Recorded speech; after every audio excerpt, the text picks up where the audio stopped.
Fala galera, Movecast 25 no ar. Estamos gravando aqui, era pra ser na sexta. Estamos gravando na sexta, só que vai ao ar amanhã, né, pessoal? Já tinha gravado aqui no celular, pedindo desculpas aí, deu algum erro. Mas vamos tocar. O importante é o assunto aqui, o bate-papo que a gente vai ter. Não quero perder o convidado, hein? Esse convidado já foi difícil pra vir, cara. O cara é requisitado, eu falo. Tá sendo um prazer receber mesmo você, Paulo. Eu falo que o cara que a gente tem. Quando a gente tem algumas referências, eu falo assim. Imagina quando a gente recebe uma referência aqui na mesa, a gente fica feliz, né, com o trabalho que a gente tá numa sexta-feira à noite aí, saindo de casa, deixar a família pra vir bater um papo aqui. A gente pensa assim, pô, tá fazendo um trabalho legal, né? Tá confiando no trabalho. Primeiramente é isso, agradecer de coração por você ter vindo aí. Sei que a sua vida é corrida, bater esse papo com a gente aí. Eu que agradeço o convite, viu, Rena? E tem um ditado que diz assim, quem ama o que faz nunca vai trabalhar na vida, né? Então a gente gosta do que faz, gosta de falar sobre o assunto. É sempre um prazer a gente tá conversando sobre assuntos que são pertinentes, né? Que eu creio que são importantes, né? E o que você está fazendo é uma coisa muito legal, porque você leva isso para um público, valorizando a profissão de educação física, a fisioterapia, os médicos, a área da saúde. Isso é muito relevante. Parabéns. O Paulo dispensa, eu falo, a gente batendo papo, né? O Paulo vai bater e me falou, não quero apresentação. Eu falei, também não quis apresentação. Quem não conhece o Paulo aqui, né? Não é falando que eu tô na sua frente, né? Que é uma referência. O Paulo, quantos anos aí que tá na frente como atleta fazendo? Rena, estou com 58 anos, fazem 32 anos de academia e 34 de esporte, assim, de esporte começou com rendimento, agora não posso falar que é rendimento, né? Então tá na casa trabalhando com os velhinhos, né? Competindo com os velhinhos. E até os caras tiram muito sardinho e falam assim, Paulo, você está na categoria Tutankhamon e Noé. Então, assim, esse histórico aí dá 34 anos de triatlon aí, é chão, é muito, é chão, rapaz. É chão. Ô Paulo, você lembra a sua primeira competição? Lembro, foi num short triatlon em Santos, minha estreia. Quase morri afogado, Renan, quase morri afogado. Uma paixão que eu tinha assim, de participar do triatlo. Tinha um cara em Londrina que fazia, foi o primeiro triatleta de Londrina, e a gente tinha ele como um espelho. Ele fazia na academia, pô, vamos fazer um triatlo, você vai gostar e tal. Eu nadava muito mal, então eu quase eu morri afogado, cara. Foi a primeira prova, saí muito mal da água e pedalei muito mal, mas foi uma experiência única, foi uma experiência muito legal. Dali para frente não parei mais. Ô Paulo, Isso foi em 1989, 90. 90. 1989. Até eu tava pensando, a gente pensando, montando, né, as perguntas, as coisas. O Paulo mudou muito desde aquela sua, vamos colocar 90 até hoje em dia, assim. Qual as principais Olha, mudanças que teve na a gente não modalidade? pode negar que a tecnologia envolvida no esporte, em todos os seus segmentos, né? O treinamento, a ciência, ela avançou muito, né? Então isso teve um desdobramento assim incrível no quesito performance, né? Os materiais, você pega a bicicleta hoje, peso de bicicleta, metodologia de treinamento, periodização de treinamento específico para o triatlon. Então não havia muito isso ainda, era muito novo, né? E aí isso, desses últimos 10 anos, então, nem se fala, né? Então, hoje, depois que se tornou olímpico o triatlon, isso teve um avanço maior ainda, né? Isso ficou muito mais visível, com patrocinadores, com tudo. Então, hoje o triatlon é uma atividade, inclusive tem subido muito, até um dado da Ticket Sports, nós aumentamos nos últimos 2 anos 64% o número de amadores do triatlon no Brasil. Nossa. 64%, é um número relevante, é um número denso. E isso reflete o quanto melhorou a imagem do triatlon, a sua performance, apesar de a gente não ter brasileiros ainda campeão, por exemplo, no Mundial de Ironman. Nós não temos ainda, né? Mas isso não é só no triatlon, isso é quase todos os esportes a gente ainda tem, a gente bate muito na trave ainda por falta de, creio que a gente vai conversando ao longo do podcast aqui, a gente vai compreendendo melhor isso. Mas o triatlon evoluiu muito, mudou muito, né? Mudou muito. As tecnologias, eu acho. Tecnologia, roupa, você nadava de sunga e pedalava de camiseta. Você corria de sunga e pedalava de camiseta solta. Não tinha bicicleta de triatlon, você não tinha rodas de carbono. Era uma adaptação da bicicleta de ciclismo. Você colocava um clipe aéreo, uma posição aérea Hoje você tem bike fit, você tem hoje, nossa, são inúmeros detalhes que se comparar é incomparável, né? É incomparável. Chega até vocês falam a base muito, né? Que é muita coisa também aleatória, né? Assim, muita coisa que não precisa também, Paulo. Chega a ser ou não? Rena, nós temos um lema, tanto na academia, quanto no nosso setor de reabilitação, quanto na assessoria esportiva. São 3 segmentos que a gente está atuando. A gente criou um chamado Get It Simple. Get It Simple. O que significa Get It Simple? A gente se abster das abstrações. Com essa evolução, e é natural que isso ocorra em todas as suas dimensões, seja ela de material, de técnicas, acabou que virando um marketing. Né? Entre aquilo que existe e aquilo que você precisa, existe um delta. E o marketing está aí para colocar para você aquilo que muitas vezes você não precisa. Então, nós temos um lema lá. Você realmente precisa disso? Isso é pertinente para você? Isso vai fazer diferente para você? Isso se aplica num contexto de vida para você? Porque é diferente de falar que o esporte evoluiu e o que ele criou do que aquilo que você precisa no seu contexto de vida. Como eu te disse, aumentou o número de 64% de amadores. Todos os amadores, o próprio nome. Já é inerente ao próprio nome que ele não é um profissional, então ele não vive daquilo, ele tem uma vida fora daquilo. Então, tendo uma vida fora daquilo, existem outras áreas que são muito pertinentes e importantes para a vida dele. A vida familiar, seu trabalho, suas amizades, sua vida espiritual. Então, quando a gente começa com abstrações, a gente começa a virar um consumista do esporte, e está aí, a evolução houve mesmo. Hein? Tem bicicletas hoje de 160 mil, 210 mil reais. Uma Canyon Speed Max hoje você compra por 150 mil reais. Quer dizer, isso cabe para um amador, que é pai de família, um cara de 45 anos, 3 filhos, 2 filhos. A não ser que tenha muito dinheiro, que isso não afete, mas isso cabe para ele. Ele tem tempo para treinar, por exemplo, para ser um super campeão ou aquilo. Então, será que ele precisa daquilo? A pergunta é, há necessidade daquilo? Aquilo vai mudar alguma coisa para ele? Então, saber dizer o que eu não preciso é a grande arte do esporte amador hoje. Porque o que você precisa, você não precisa nem pensar. Tem um monte de gente para te dizer isso. O próprio marketing está para isso. Dizer aquilo que você precisa, mas aquilo que você não precisa, você precisa pensar sobre isso. Né? Então, nós na assessoria falamos, a gente quer que vocês pensem, que vocês usem o córtex pré-frontal e não o cérebro reptiliano, instintivo. Pense, para que você tome as decisões corretas. Inclusive de prazer até triatlo. Tem muita gente que eu chego lá, eu falo, conversando numa entrevista, falo, não faça isso. Não faça isso, mesmo porque isso não cabe para a tua vida agora. A pessoa chega até fica brava. Isso não cabe para você agora. Isso vai trazer para você mais desdobramento, mais pernicioso do que qualidade de vida. Né? E não vai trazer. Então, assim, a gente toma muito cuidado com isso, René. Essa pergunta que você fez é pertinente. Tem muita coisa que realmente a gente não precisa. E digo a maioria. A maioria. Até acessórios mesmo que você falou, né? Não tem. Você melhorar, por exemplo, põe um capacete aéreo, você vai melhorar o quê? 20 segundos numa prova de Ironman, 30 segundos numa prova de Ironman, né? Um pomador, perde 3 quilos, emagrece 3 quilos. Musculação, por exemplo, você pega hoje mulheres, mudando um pouco a área, né, a área da estética, vão procurar a musculação e gastam uma fortuna, e aquilo não cabe para a vida dela, nem para a idade, nem para a vida dela, né, cotidiana dela. Ou o homem mesmo. Então, essa busca por algo que parece não preencher, o ser humano parece que está vagando e buscando algo para preencher, que nunca preenche. Então, ele caminha, ele começa, e aí esse mundo nosso, né, do movimento, ele tem abrido portas de novas atividades, de novas experiências que não tem refletido na saúde do ser humano, do brasileiro, não tem refletido. Ô Paulo, até linkando tudo, né? Assim, assunto saúde, né?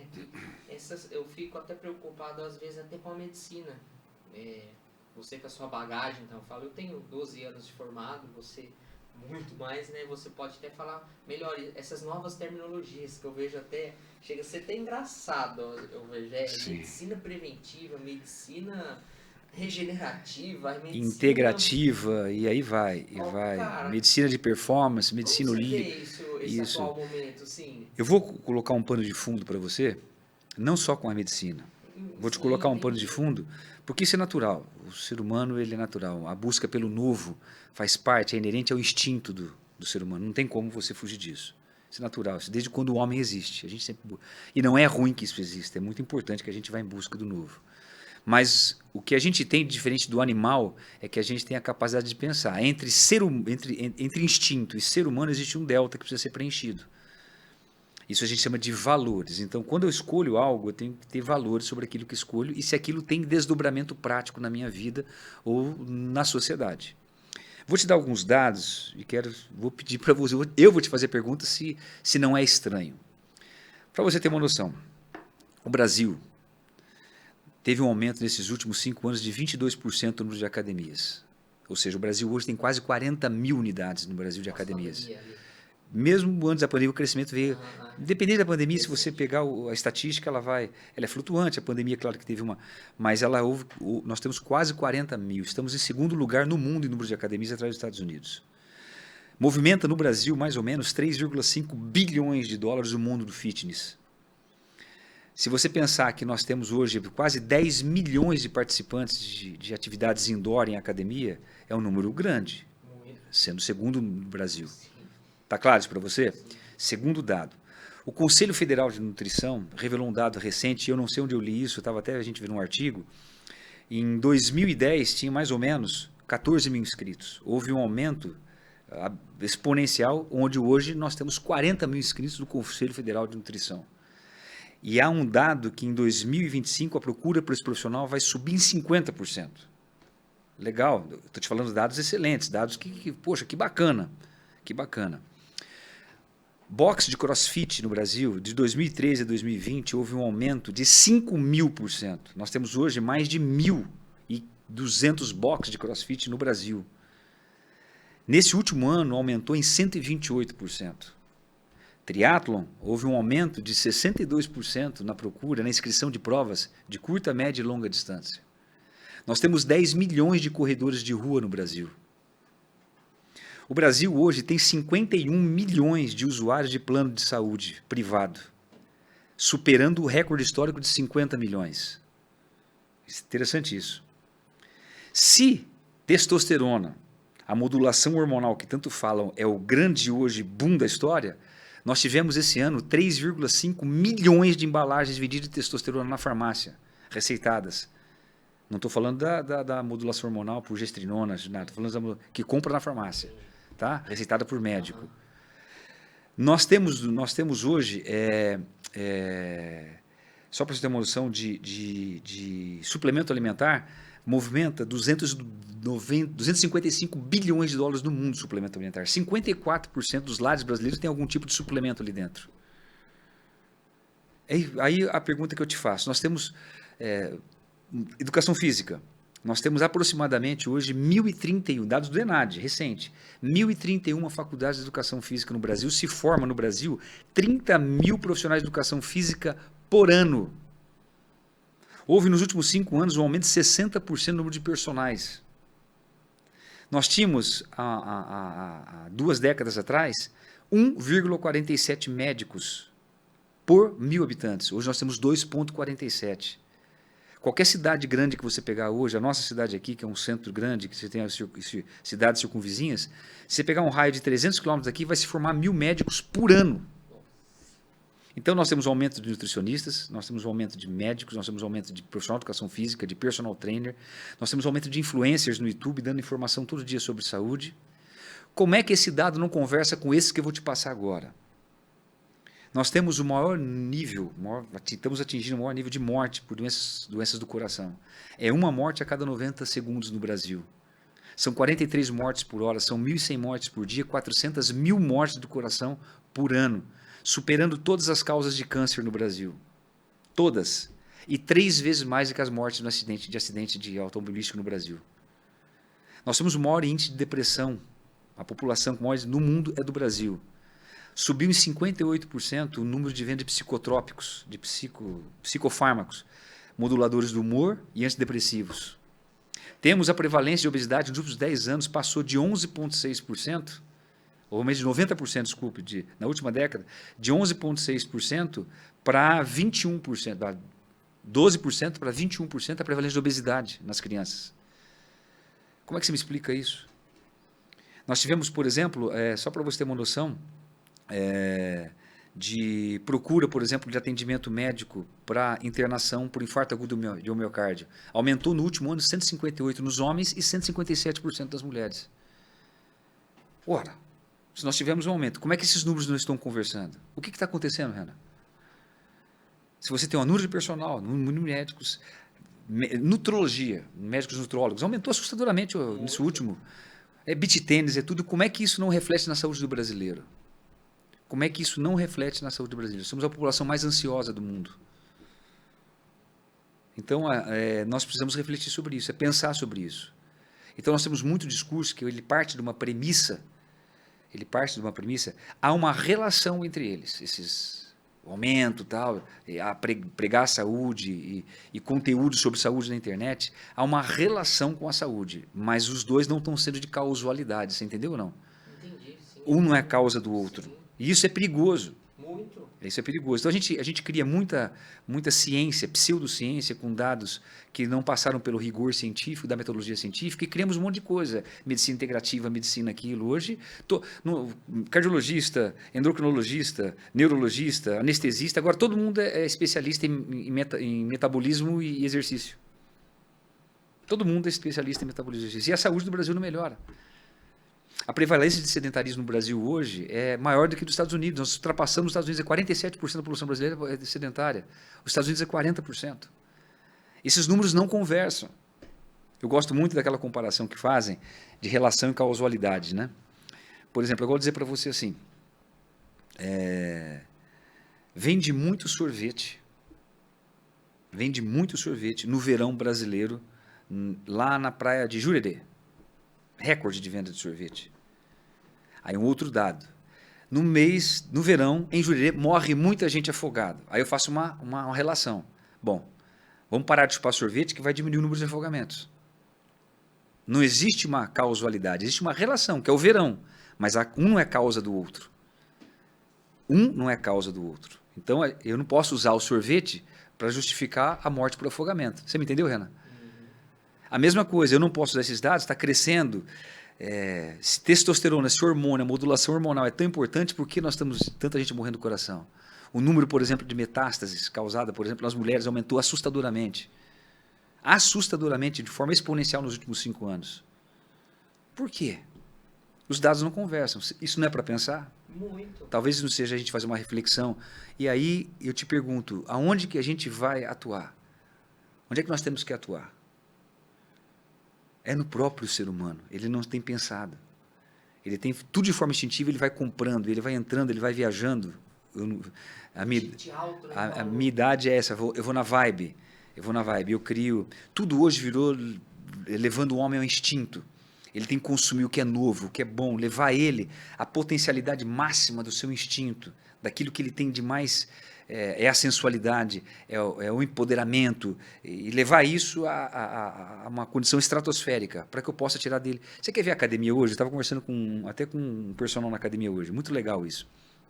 Eu falei, você percebeu hoje que as academias, por exemplo, que você vê, tudo com LED vermelho, parede tudo preta, tudo vermelho, o que remete você àquilo? Para mim é boate. Boate. Na boate você pensa, lembra você é jovem, mas eu quando jovem ia numa boate, você acha que eu ia nela, levando toda a minha racionalidade, pensando, não, eu ia no instinto. Sim. E aquele ambiente despertava você. Então hoje você não entra numa... O profissional de educação física é o profissional do quê? Da saúde ou do entretenimento? Saúde. Da saúde. Então ele cai nessa. Ele quer despertar no aluno novo, é o novo, ele não pensa mais, é o novo. E o aluno vai comprando. O aluno ele não tem capacidade de elementos para ele poder fazer avaliação sobre o que é bom e o que é ruim, porque ele não é especialista na área. Especialistas somos nós. Só que nós estamos se abstendo de olhar o ser humano como um todo, que ele também é um ser pensante, que ele tem, entendeu? Então isso tem levado, eu creio nisso, e talvez eu falo até para o Paulinho muito, a gente conversa muito, falei, Paulinho, será que eu estou ficando louco? Será que eu estou ficando louco? Será que eu estou ficando, né? Será que eu estou viajando, estou passeando por outro mundo? Né? Então, por isso nós criamos o Get Simple. Na corrida, por exemplo. Hoje virou a moda fazer ergospirometria. Nós fomos o primeiro a trazer aqui um aparelho de ergospirometria aqui no Presidente Prudente. Isso em 1997. O primeiro aparelho fui eu que trouxe aqui de ergospirometria. Apaixonado por fisiologia, fui para os Estados Unidos e trouxe isso. E fiz um curso da IDEA, que era afiliado ao American College Sport of Medicine, e apaixonei por aquilo. Eu era apaixonado por fisiologia e trouxe equipamento. E aí, para descobrir o limiar de corrida do cara, eu queria saber o limiar, não queria saber o VO2. O VO2 não me interessava. Você pega os quenianos, por exemplo, os quenianos têm um VO2 mais baixo que os caucasianos. Os recordistas, todos os recordistas hoje praticamente da maratona são quenianos. E o VO2 não é tão alto como os caucasianos, os europeus, por exemplo. Mas o que eles têm de alto? O limiar. Então o que eu queria? Eu queria descobrir o limiar. Aí com o equipamento eu descobri lá o que a gente chama de R, o coeficiente respiratório, 1, né? Que era o limiar dele. Eu percebi que aquilo eu conseguia fazer no teste de 3 km. O teste de 3 km, o cara correndo 3 km, eu consegui ali mais ou menos ver ali de forma exponencial o aumento, por exemplo, da frequência cardíaca dele e tal. Eu conseguia descobrir. De forma simples, teste simples. Vou cobrar R$500 de um exame de um cara, sendo que ele pode pode fazer um teste de graça de 3K e descobrir aquilo. Se ele não tiver nenhum problema cardíaco, é claro. Você entendeu? Então, Renan, a gente se aparelhou demais, tiramos muita capacidade de pensar e de contextualizar se realmente aquilo vale. É importante a ergospirometria? Fundamental. Ela é essencial. É ela que valida, inclusive, o teste 3K, ela valida quase todos os outros testes. Ela que valida, mas ela fica presa em ambientes de área acadêmica, para pesquisa. Você entendeu? Não preciso tirar isso, pôr isso no meu cliente. Então, nós criamos um ambiente desfavorável à capacidade da pessoa pensar, né? Da pessoa pensar. E aí, ele cria elementos da pele para fora. Tudo depende do outro. Eu dependo do personal, eu dependo do médico, eu dependo do equipamento novo, da academia, se a academia tem LED, não tem, e da pele para dentro, que é onde realmente eu existo. E dali que tem que brotar toda a minha motivação para fazer exercício, por outros motivos que não é simplesmente a beleza estética ou a balada. E o ser humano está se abstendo disso. Isso me preocupa muito, viu, Renan? Então é instigante.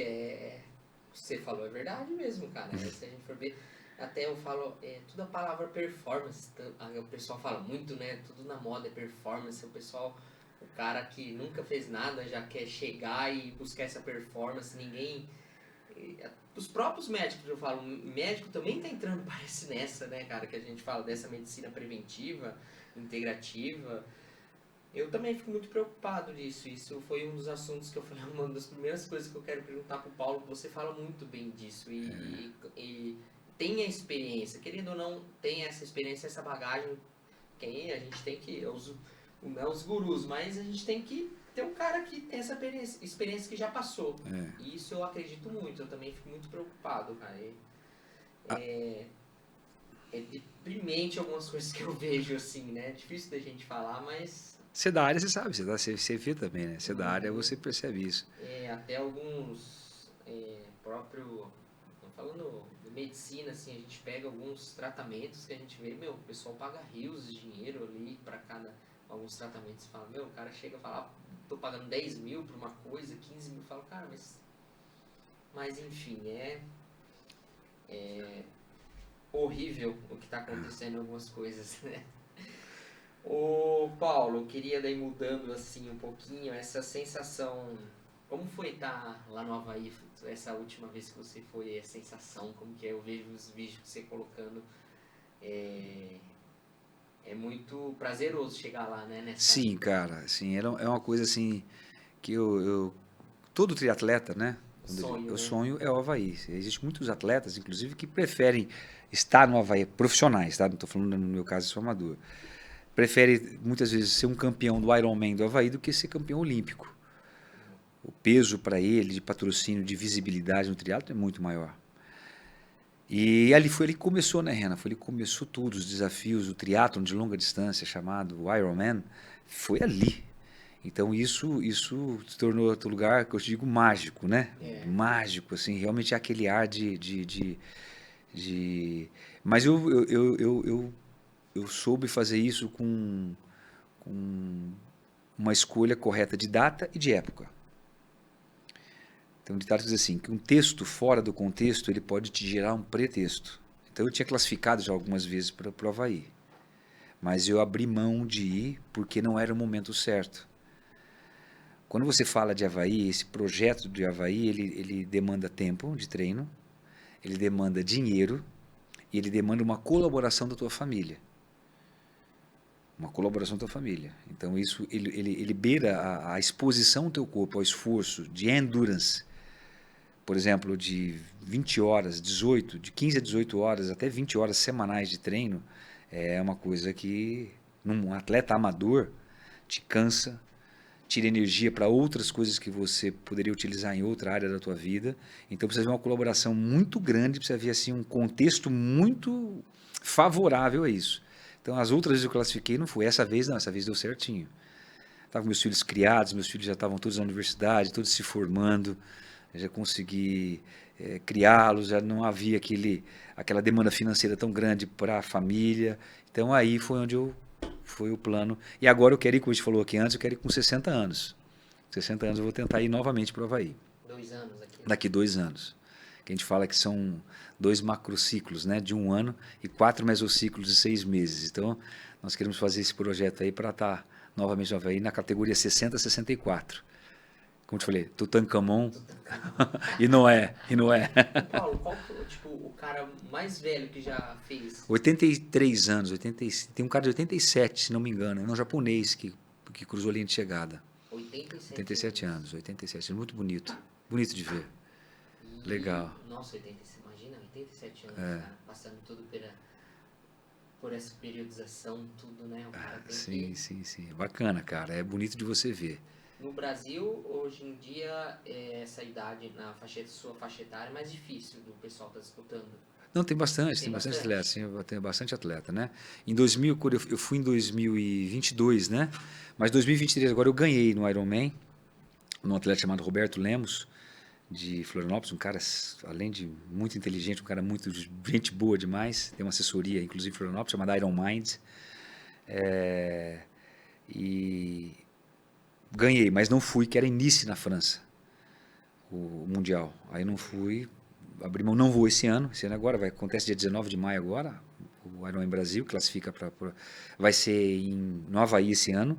Aí o ano que vem é em Nice, eu não vou, porque Nice é muito ruim, muita subida, não é a minha praia. E aí nós vamos tentar que é Kona novamente, em 2026.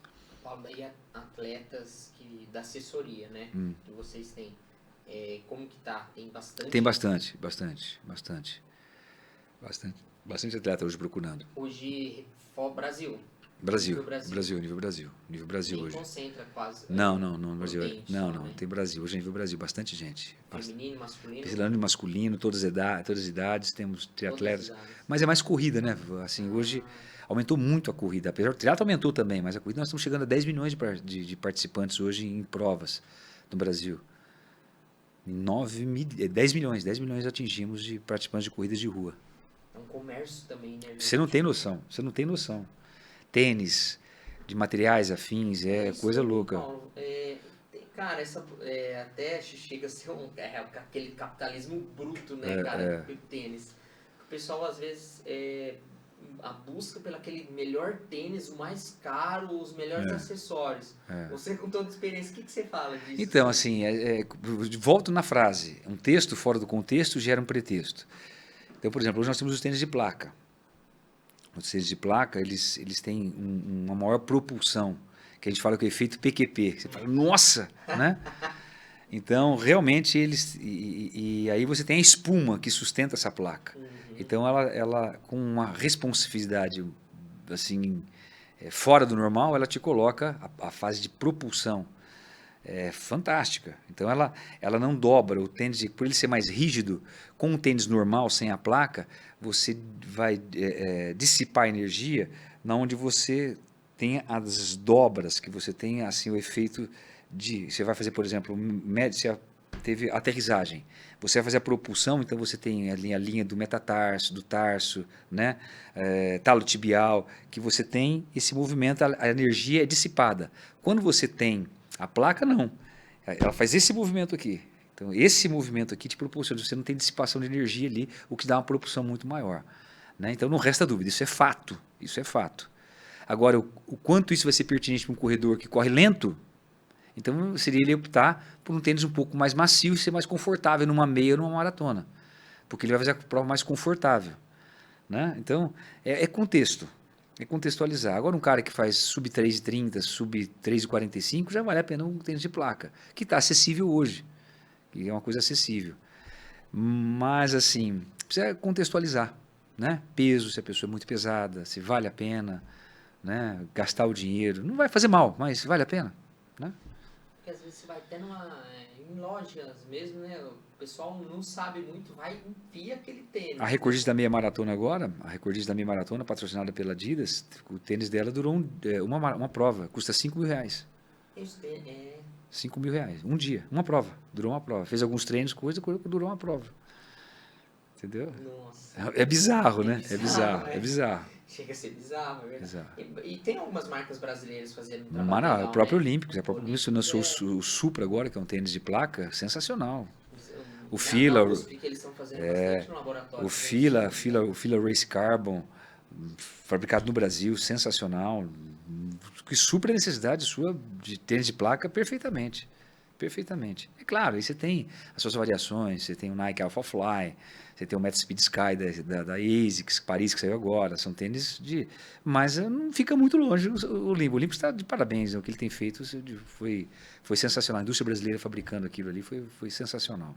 Legal. Ô Paulo, eu também vejo, assim, até o pessoal falando muito em motivação. Motivação, tudo hoje em dia vira até na moda, né? Os coaches, as coisas, tudo motivação. Mas como essa motivação para virar uma disciplina, cara? É justamente o contrário. A disciplina, o que é a disciplina? A definição de disciplina é fazer justamente aquilo que você não gosta. Porque se o que você fizesse você gostasse, não seria disciplina. Eu amo pizza, sou apaixonado por pizza. E eu não preciso de disciplina para comer uma pizza inteira, eu como ela uma pizza inteira. Eu preciso de disciplina para me dosar, para me conter, para não comer ela inteira. Então, a disciplina, para fazer o que você não gosta, você precisa de uma motivação. O que me motiva a fazer aquilo que eu não gosto? Qual é a motivação? Motivos para a ação. A própria palavra diz, a tipologia da palavra diz, motivos para a ação. Então, aí que pergunta, por que eu devo fazer isso? O que vai motivar a fazer isso? Porque muitas vezes, para você ter disciplina, você não tem motivação. Por exemplo, se você disser, eu abro a academia às 4h30 da manhã, eu levanto às 4h30 para abrir ela até 4:45 tem que estar aberta. Se você falar para mim que eu tenho motivação para fazer aquilo, é porque eu preciso fazer. Eu não tenho outra saída. Por quê? Porque eu tenho que ganhar dinheiro, eu tenho que sustentar minha família, eu tenho que pagar os funcionários, tenho que pagar a luz, tenho que pagar... Então eu não posso abrir mão disso. Então eu tenho que fazê-lo, queira ou não. Entendeu? Qual é a motivação para isso? A motivação, ela se atrela à disciplina, fazer aquilo que não gosto. É gostoso você cair da cama às 4h30 da manhã? Não é gostoso. Né? Então a motivação se atrela à disciplina, fazer o que não gosta. Para fazer o que não gosta, muitas pessoas usam a motivação errada. E aí entra, por exemplo, vamos voltar no pai de família querendo fazer um Ironman. Nossa, ele se acha o cara.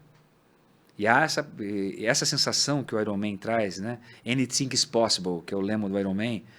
Você é o cara, você... Eu tenho assistido isso, Renan, eu não estou mentindo para você, eu vejo isso.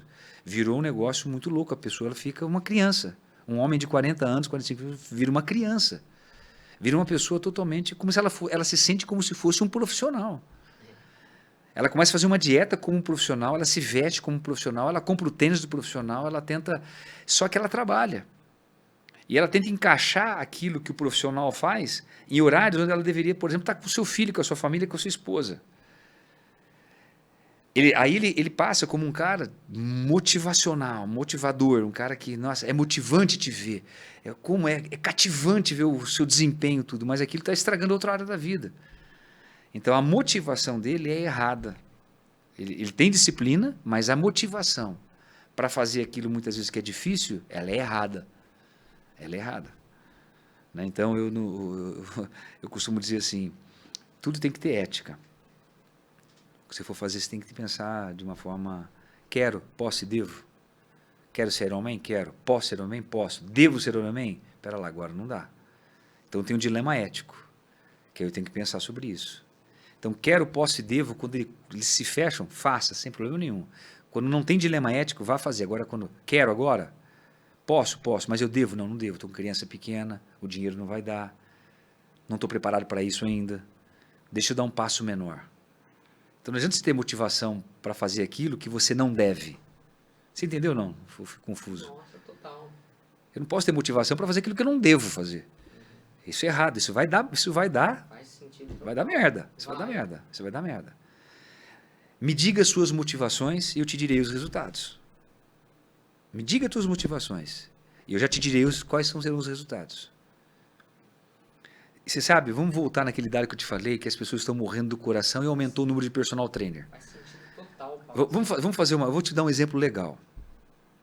Um exemplo. Nós temos um esqueleto chamado axial.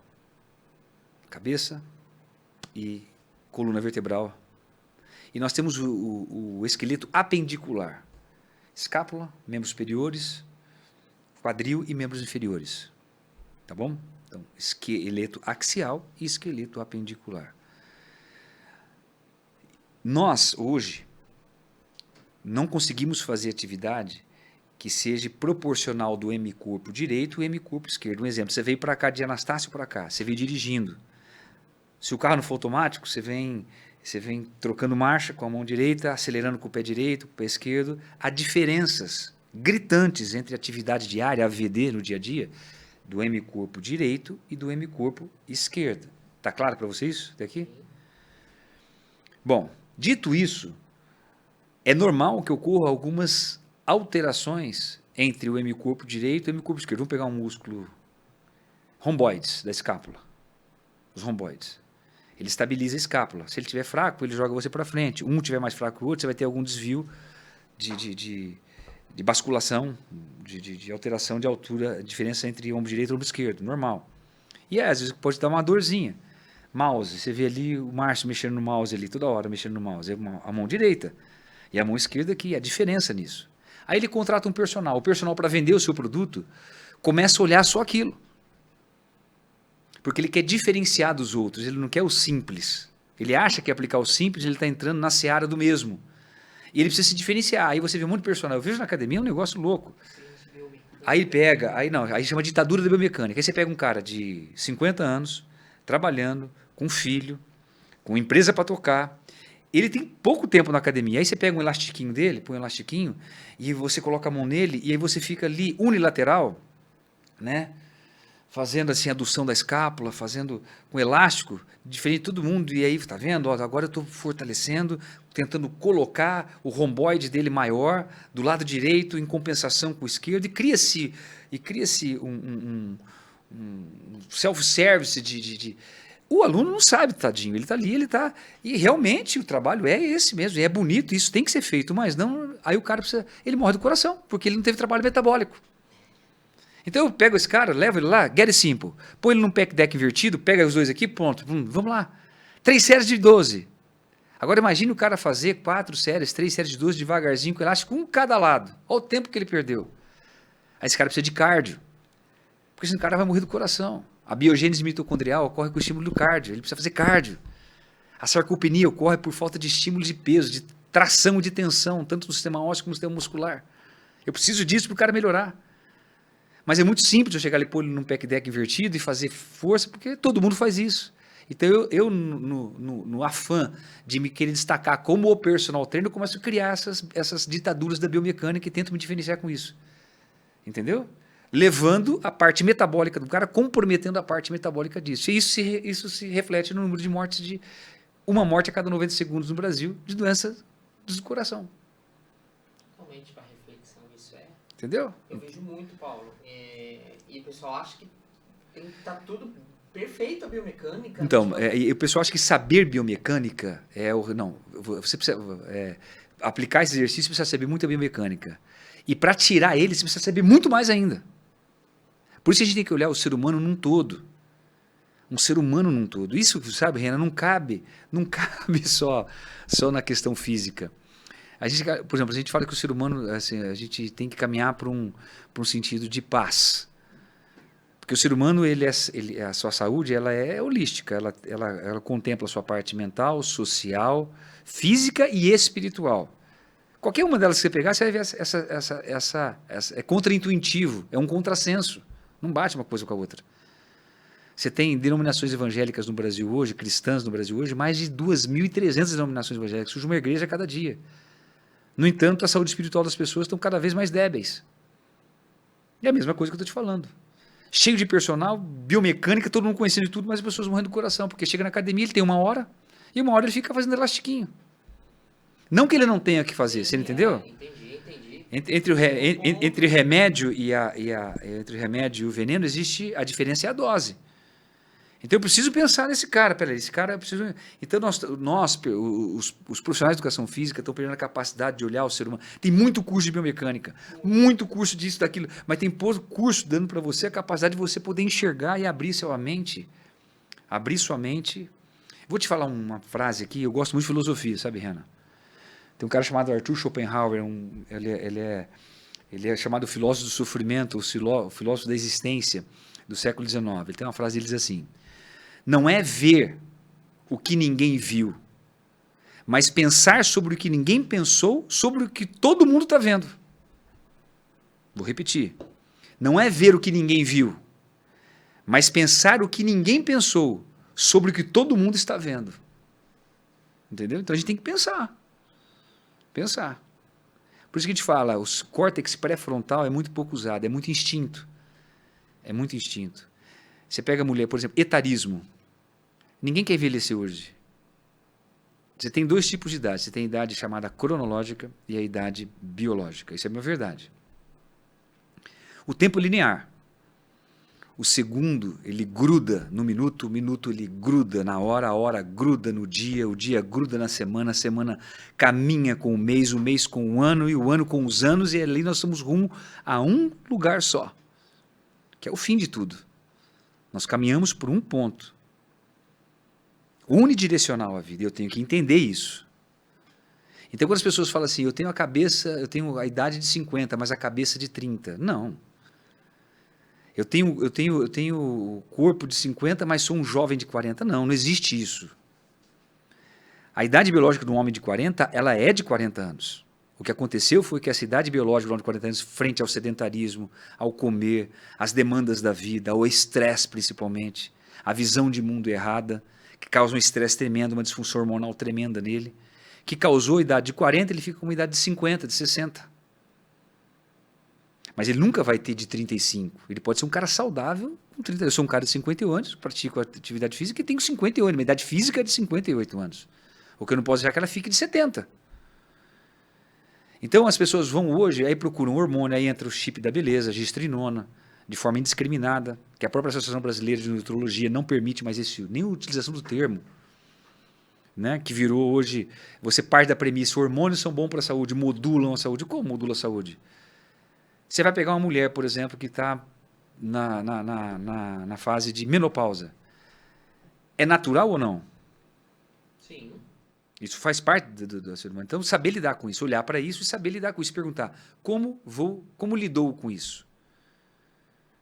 Como lidou com isso? Não, o ser humano, ele pensa, não, eu não quero mais sentir. Então, você pega a mulher de 50 anos, que ela quer ter a mesma sensação, a mesma libido de uma mulher de 30. Isso não cabe, então a gente chama isso de etarismo. O que é etarismo? É o pavor do envelhecimento, o pavor do ser velho. Né? E no Brasil isso é mais latente, por quê? A idade do brasileiro hoje, com 60 anos, é considerado idoso. Sabe qual a idade que é considerada idoso na Itália? Não. 75. São 15 anos de diferença. Na América Latina, 65. Nós somos considerados idosos com 60 anos. Agora, sabe qual é o primeiro nível? A Bloomberg fez agora uma pesquisa. A Bloomberg fez um nível de saúde no mundo inteiro, dos países. Quem ficou em primeiro lugar em saúde no mundo? Itália. E na Itália a idade é 75 anos idoso. Em segundo lugar a Espanha. Chile, 33º. Uruguai, 47º. Argentina, 54º. Brasil, 76º. Estamos em 76 lugar, pelo dados da Bloomberg. Não bate, cara. Tá claro para você isso? Sim, muito. Então, a gente não vê esses dados, a gente fazer esses dados conversarem e a gente pensar sobre eles e trazer eles à baila, para a gente pensar sobre eles e tomar atitudes públicas de saúde, privadas de saúde, os médicos pensarem um pouco mais sobre isso. Né? Então, eu estou vendendo um produto que eu digo, você sente... E eu abro mão, por exemplo, das minhas atitudes, que é da pele para dentro. O que eu tenho que fazer para ter testosterona alta? Uma boa testosterona. Primeiro, dormir bem. Relacionamentos bons de amizade. Eu preciso fazer exercício, não tem como eu não fazer exercício. Exercício potencializa muito a produção de testosterona, tanto no homem quanto na mulher. O hormônio de crescimento, o GH, somatotropina, um hormônio importantíssimo. A leitura, vida espiritual, boa alimentação. Se você tem um pano de fundo, uma radiação de fundo, com esses dados que eu te falei, automaticamente a testosterona vai subir. Agora eu não tenho isso. Aí eu vou no médico. E eu paro da premissa que hormônio é bom para a saúde. Lembra da que eu te falei da relação, mas não tem causalidade? O sorvete e a praia? Entendi. O sorvete é a morte de afogamento? Uhum. Hormônio é bom? É bom. Há uma relação do hormônio com a saúde. Uhum. Mas a causalidade, que se isso é bom para o ser humano, não.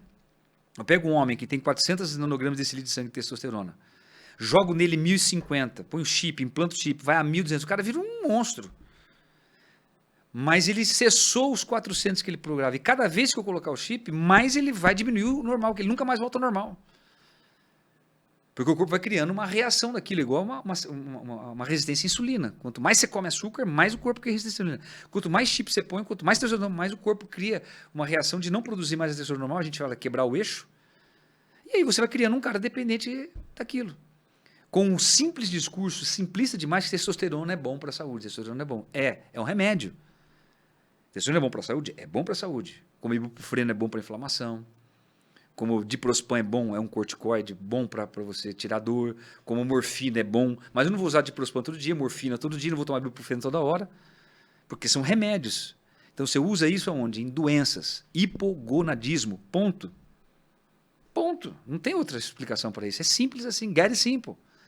Aí a gente começa a criar abstrações. Eu começo a criar panos de fundo para poder justificar que estudos que não passaram pelo rigor científico. Terapia manual na fisioterapia. Que vai curar tudo em você. Isso é insano. É verdade. Quem vai curar você mesmo é a educação física na sala de musculação fortalecendo.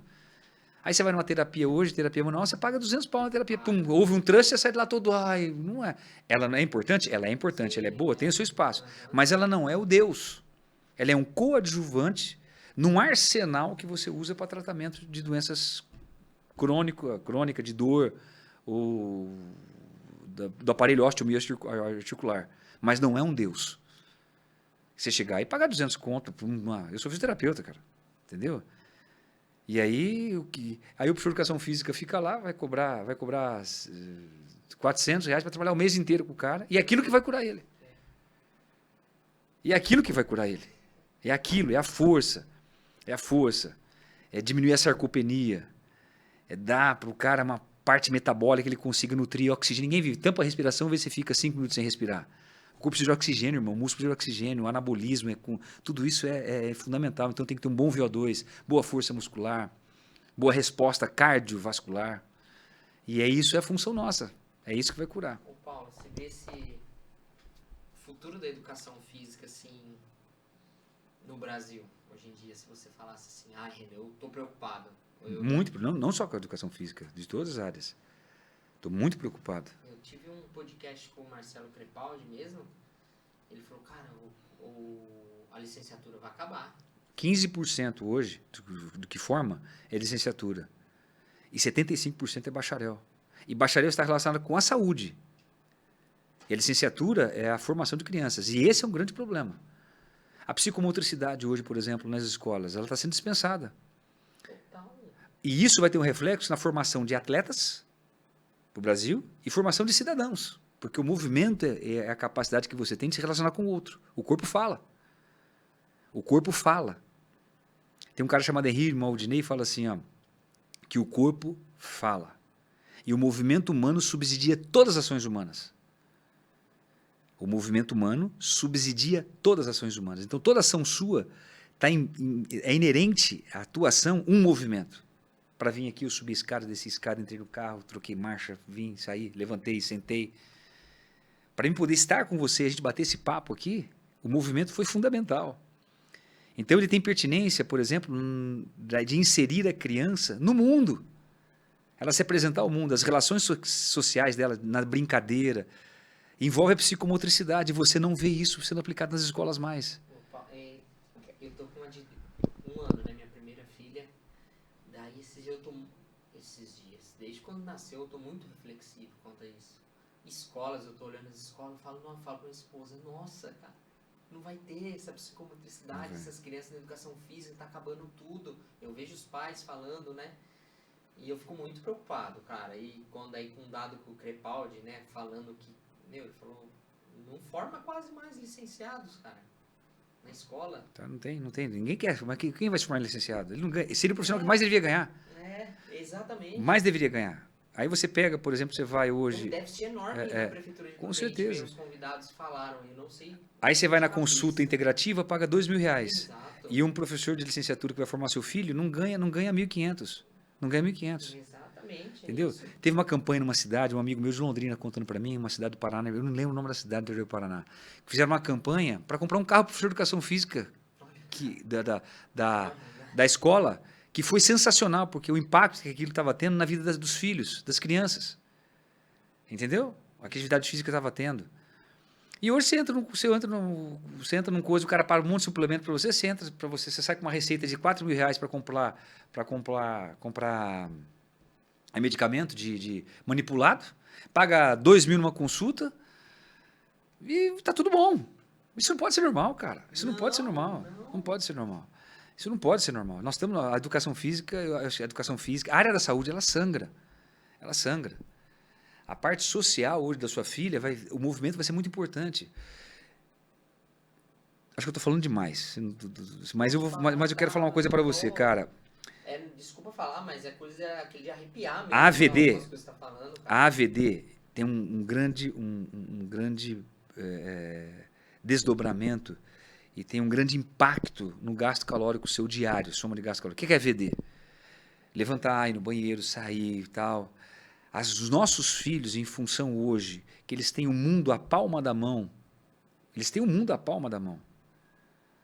eles gastam provavelmente de 300 a 400 quilocalorias a menos que você gastava quando era criança. E eu gastava mais que você. A minha geração de criança gastava mais que a sua vai gastar muito mais que da sua filha, porque eles têm hoje o mundo à palma da mão. Se a gente quisesse comer uma pizza na minha casa, quando era novo, a gente tinha que entrar no carro, abrir o portão da casa, sair com o carro, descer na pizzaria, comprar a pizzaria, esperar ela em pé, pegar, entrar no carro, chegar em casa, abrir o portão, abrir a porta do carro, fechar o portão, você ia comer a pizza, estava até fria a pizza. Hoje não. Hoje você pede, você espera sentado no sofá da tua casa. O iFood vem ali e te entrega a pizza na porta da tua casa, enquanto você fica vendo as redes sociais. Veja quanto você gastou de caloria levantando, entrando no carro, saindo do carro, abrindo o portão e vê quanto você gasta sentado no sofá. O impacto disso é o que eu estou te falando da saúde. Você não vai compensar na academia. O cara vai na academia, ele gasta 400 calorias por semana, que não é a diretriz do American College of Sports Medicine, que diz quanto você tem que gastar de caloria no mínimo por semana. Dificilmente uma pessoa atinge na academia. E ela acha que ela fez. Ela fala, não, já treinei, já fiz. Entendeu? E aí você vê os desdobramentos, que são os números que eu estou te falando.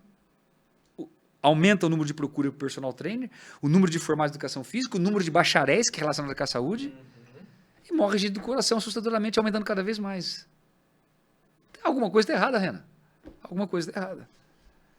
Com certeza. Preocupante demais. Paulo, cara, que legal, cara. Assunto e não é falando que estou na sua frente, mas é quando você vê que o cara tem essa paixão da atividade física, no exercício físico, no ser humano, cara, muito legal. Eu falo, se a gente tiver, a gente vai ficar batendo papo aqui mais de 2 horas. muito proveitoso. Eu falo que vai ter que ter eu falo que tem que ter uma segunda versão, né? Mas, cara, muito obrigado por tudo Que isso, você tamo falou, junto aí, tamo você junto. veio aqui.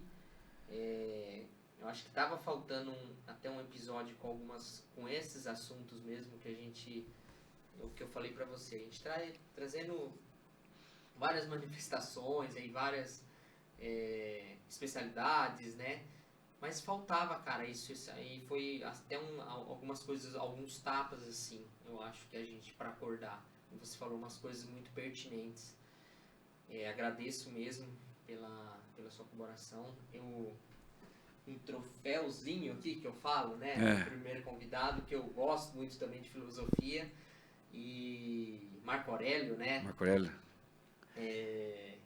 Ex-imperador romano, e fala: o que fazemos agora é quando na eternidade. E eu falo: toda a sua bagagem, sua história no esporte, tudo que você vem fazendo, propagando, com certeza isso vai ecoar na eternidade. Então, na hora que eu fiz o troféuzinho, eu vou tentar fazer um troféu para cada um, falando, e eu acho que essa frase, quando eu pensei assim, pô, qual frase que pro Paulo, eu acho que isso que você está fazendo vai ecoar a eternidade, com certeza, e pode parabenizar você sobre isso, tá, cara? Então, Cara, obrigado, irmão. Marco Aurélio foi a premissa um dos pensadores estoicos mais relevantes na história da filosofia. Eu sou fã do estoicismo. Marco, estoicismo, estoico. E, Paulão, obrigado, cara. Tamo aí. Deixa sua mensagem final aí pro pessoal. E esse podcast aí que eu falo é feito de coração. Ninguém é especialista em marketing, nada. Que eu falo aqui tem um cara que gosta de informação.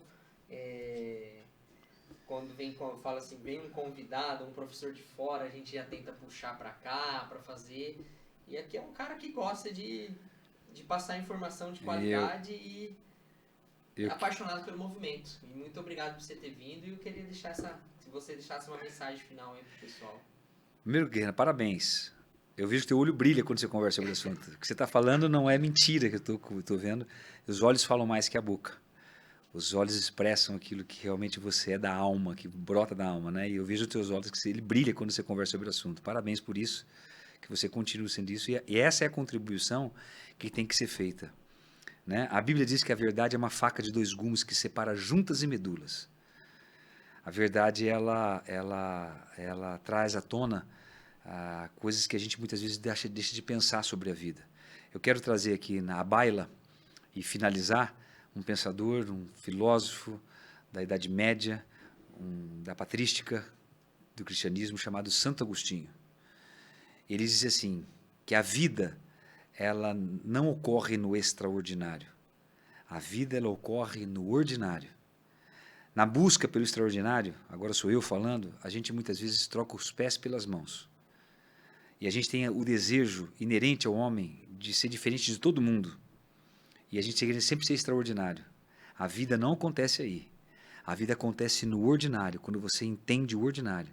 O levantar pela manhã, um beijo na esposa, um café da manhã com a família, bons assuntos, o trabalho que Deus te deu, agradecer a mais um dia de vida, o exercício físico, a sua meditação.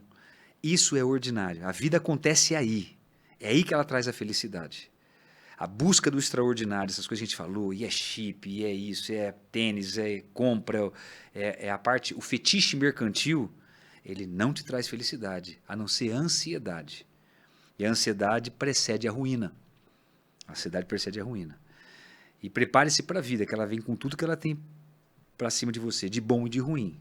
E a arte de saber lidar com isso é a felicidade, né? Então, a gente tem que saber que as coisas acontecem. Nós envelhecemos, nós estamos perdendo algumas capacidades, mas é possível viver feliz também na cidade, qualquer que seja, tá? Sem essa busca egocêntrica e hedonista por algo que é passageiro e que não tem desdobramento em torno dos seus, tá?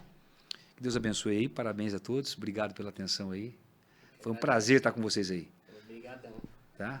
Dá aquele tchau a última lá. Tchau a todos. Galera. Um abraço. Troféuzinho. Um abraço. Um abraço, galera.